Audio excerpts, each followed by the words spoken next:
और एक मैं तो पहली बार आया, मुझे सचमुच में ये लगा कि बीज जैसे महत्वपूर्ण काम के लिए कृषि मंत्री को इतनी देर नहीं करनी चाहिए थी आपके साथ बैठने में।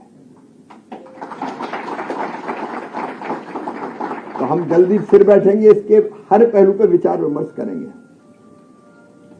क्योंकि राज्य के बीज विकास निगम को हम कैसे ठीक कर सकते हैं, बीज के नाम पर गड़बड़ और घपला करने वालों को हम कैसे सही कर सकते हैं। टेक्नोलॉजी उसका आज माध्यम है। हमने अभी ये भी तय किया है कि घटिया बीज प्रदाय करने वाले अगर कोई है तो उनके खिलाफ कड़ा कानून जरूरी है।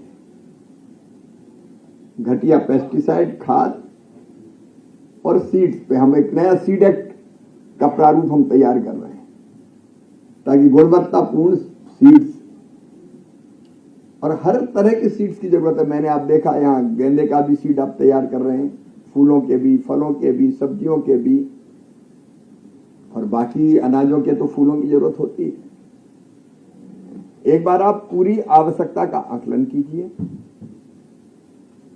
आकलन करके हम कहां तक पहुंच सकते हैं उस पर विचार कीजिए, लक्ष्य तय कीजिए, और लक्ष्य तक पहुंचने के लिए बाधाएं कौन कौन सी है, कदम कौन कौन से उठाने पड़ेंगे वो भी आप तय कीजिए, और आसानी से समय पर किसानों को हम उचित कीमत पर, क्योंकि छोटे किसान की ताकत नहीं है कि वो फिर वो क्या करता है कि वो अपने पास जो रखा रखाया बीज है वो अच्छा हो बुरा हो वो इस्तेमाल करता है, क्योंकि खरीदने की क्षमता ही नहीं होती।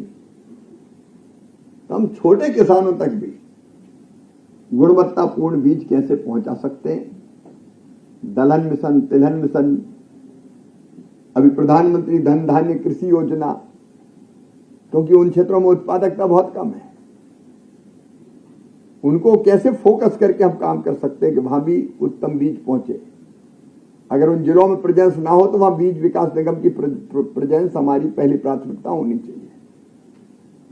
और ब्लॉक्स में भी आप बता रहे थे 4000 के आसपास पहुंचे, 6000 कुछ ब्लॉक्स में हम कैसे पहुंचे उसकी भी आप रूपरेखा बनाइए।